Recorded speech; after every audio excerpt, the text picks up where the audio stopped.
Hello, everyone. Hello, sir. Thank you so much for joining us today. Our presentation today is based on our group project that me, Kim Liang, and my partner Kunti Roth has been working on together, and we decided to choose the topic which is about the stakeholder approach to business ethics.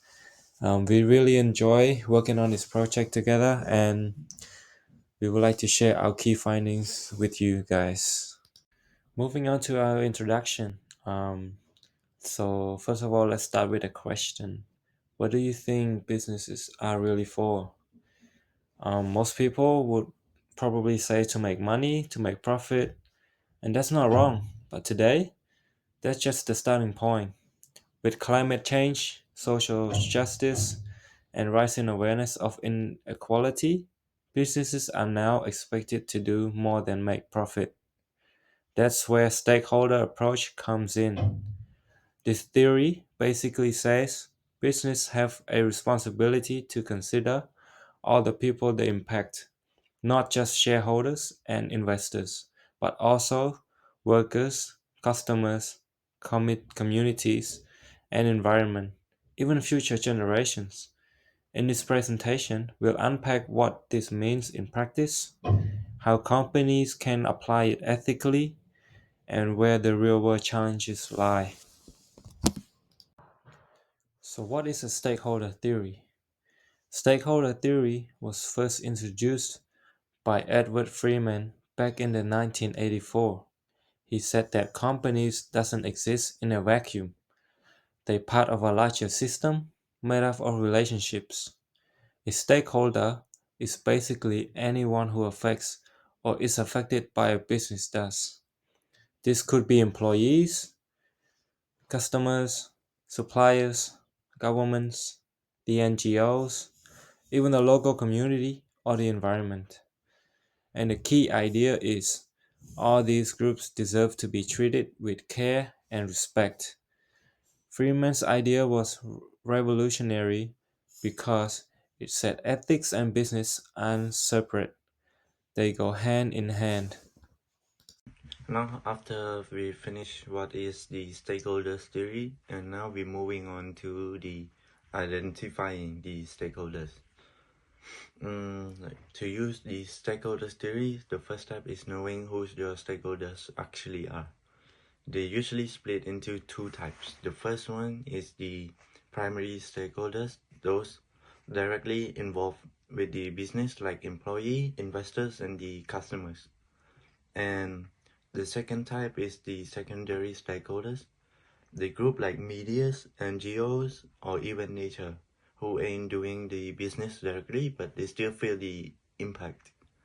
And companies, they often use tools like stakeholders mapping or the silence model, which have them figure out which group have the most power, urgency, or legitimacy.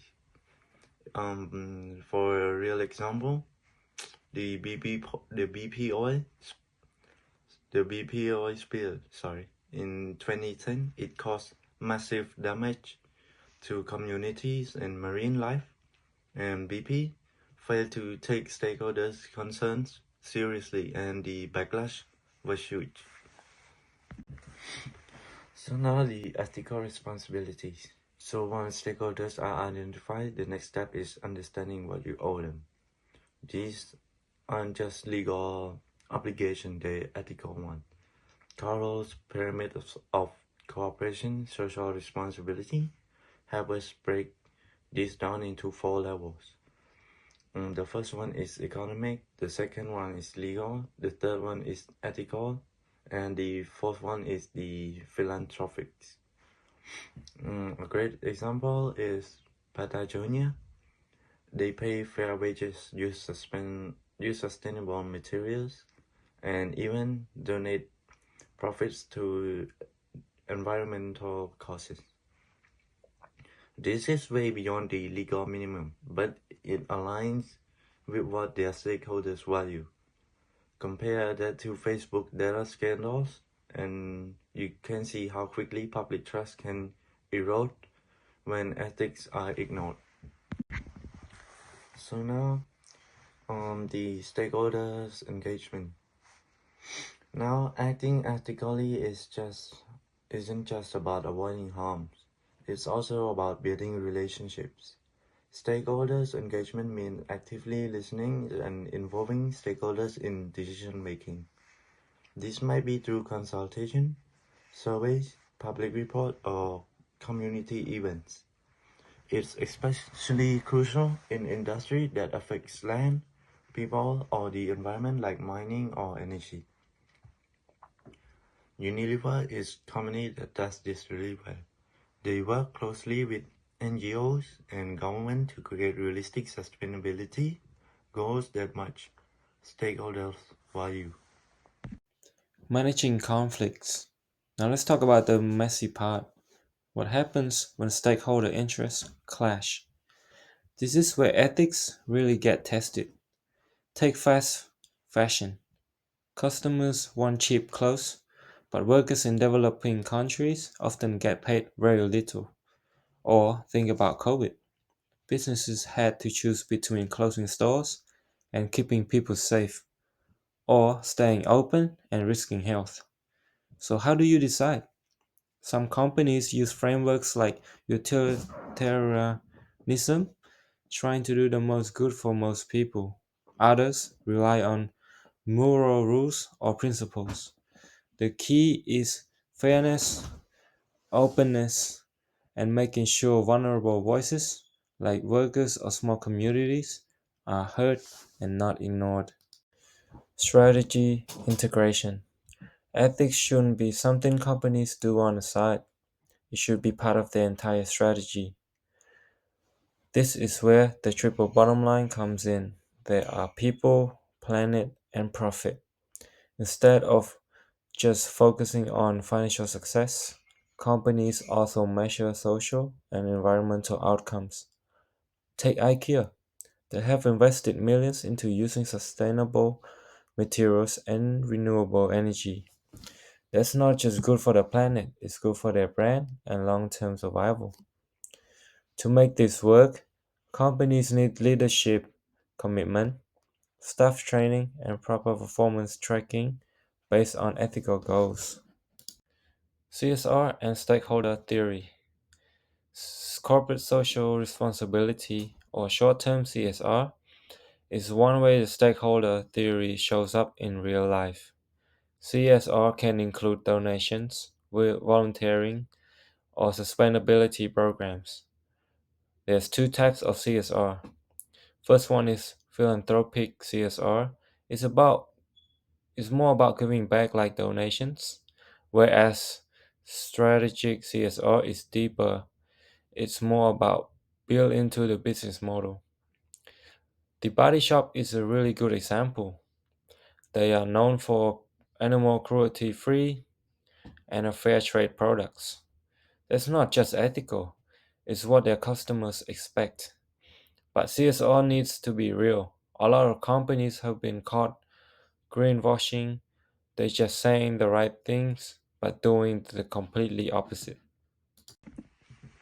Now, the governance and ethics committees. To stay ethical over time, company needs solid system in place. This is where ethics committees and governance structures come in. Ethics committees usually include senior leaders, legal staff, and sometimes outside experts. They help review decisions and hold people accountable. Nestle, for example, has a committee that checks all their global operations for ethical issues.